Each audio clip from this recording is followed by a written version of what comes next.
कटाक को पठाଯାଇଛି। एठारेर मुख्य वक्तव्य एवं सीआईटी संपर्कित सूचना सरल ओडिया रे दियागला। 1 ର मुख्य आह्वान बाय विषय वस्तु नोटिस समारी ओजिट्स काड्रे रूल 2024 संशोधन सरकारी आईटीआई गुड़िकरे असिस्टेंट ट्रेनिंग ऑफिसर एटीओ पदवी पाई ओएसएससी माध्यम नियुक्ति पाई रिक्विजिशन पठा जाइथिला। ओएसएससी रो आपत्ति असंगति डिस्क्रिपेंसीज ओएसएससी एही नियुक्ति नियमावली काद्रे रूल्स 2024 को जांच करिबा परे शिक्षागत योग्यता क्वालिफिकेशन नियुक्ति प्रक्रिया सिलेबस बयस सीमा कोमल एज रिलैक्सेशन एवं संरक्षण रिजर्वेशन नियम रे किछि असंगति देखिबाकू पाइछि। नियम संशोधन पाई निर्देश एही असंगति गुड़िकर स्पष्टीकरण देवा सह ऑडिट्स रूल्स 2024 रे योग्यता नियुक्ति प्रक्रिया और आवश्यक संशोधन अमेंडमेंट करने डीटीईटी को कहा जाइछि। 2 सीआईटीएस विषय रे कोन लेखा अछि सीआईटीएस इश्यूज रो 9 पृष्ठारे सीआईटी संपर्क रे ओएसएससी देथिबा आपत्ति और स्पष्टीकरण विषय रे उल्लेख अछि। 20 मार्कर वेटेज ऑडिट्स नियमावली रो क्लज बिना 6 C3 अनुजाई लिखित परीक्षा पर एनसीबीटी अधीन रे CITS craft instructors training scheme pass certificate थिबा प्रार्थी को 20 मार्क्स दिया जिवो। अस्पष्टता एम्बिग्यूटी कन्फ्यूजन प्रचलित नियमावली रो भाषा अनुजाई एमिति अर्थ बाहरुछि जे जेमिति सीआईटीएस केवल डिग्री डिप्लोमा प्रार्थी पई एक अतिरिक्त इच्छाधीन योग्यता डिजायरेबल क्वालिफिकेशन किंतु एनटीसी एनएससी आईटीआई प्रार्थी पई यह स्पष्ट भावे उल्लेख करा जाय नाही। संशोधन पई प्रस्ताव डिग्री डिप्लोमा एवं एनटीसी एनएससी एही दुईटी कैटेगोरी रो प्रार्थी मध्यरु कहा पई सीआईटीएस रो एही 20 मार्क नियम लागू हेबो ताहा स्पष्ट भावे लिपिबद्ध करिबा पई नियमावली रे संशोधन करिबाकू ओएसएससी परामर्श देइछि। प्रैक्टिकल परीक्षा पई चयन लिखित परीक्षा मार्क सहित सीआईटीएस रो 20 मार्क जोड़ा जिबा परे मेरिट लिस्ट आधार रे प्रार्थी को प्रैक्टिकल टेस्ट पई डका जिवो। क्या सिंगल रिटर्न एग्जाम हेबो रो 2 पृष्ठारे ओएसएससी द्वारा दिया जाइथिबा प्रस्ताव पॉइंट 9.2 रे स्पष्ट भावरे लेखा अछि। नो प्रिलिमिनारी एग्जामिनेशन कौनसी प्रिलिमिनारी परीक्षा रहिबो नाही।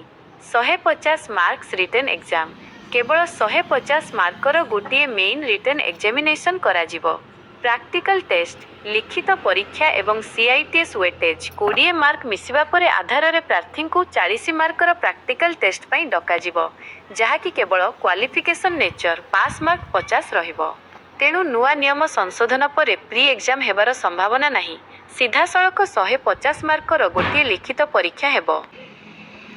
एई पेज रे जो लेखा अछि the manner in which the provision in is inserted in rule that it leads to an interpretation that is CIT's qualification is a desirable additional qualification only in respect of degree diploma candidates where no such distinction has been specified mention for candidates pass NTC or NSC qualification.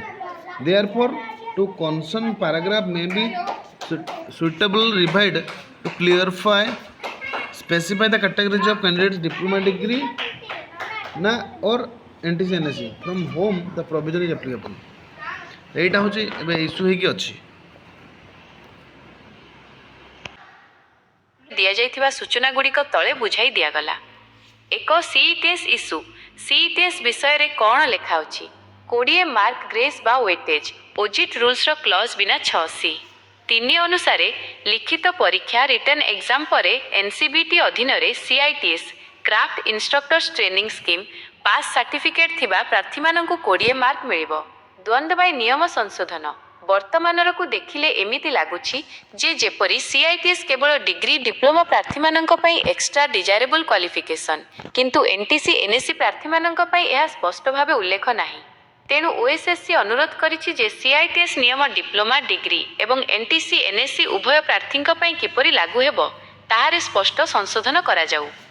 2 ITI seats और diploma CTS ऑनटीसी NSC VS डिप्लोमा/डिग्री योग्यता qualification स्पष्टीकरण रिक्विजिशनिंग authority RN को NTC NSC ITI एवं diploma degree category रो प्रत्येक trade पई शिक्षागत योग्यता स्पष्ट भावे उल्लेख करबाकू कुहा जायछि।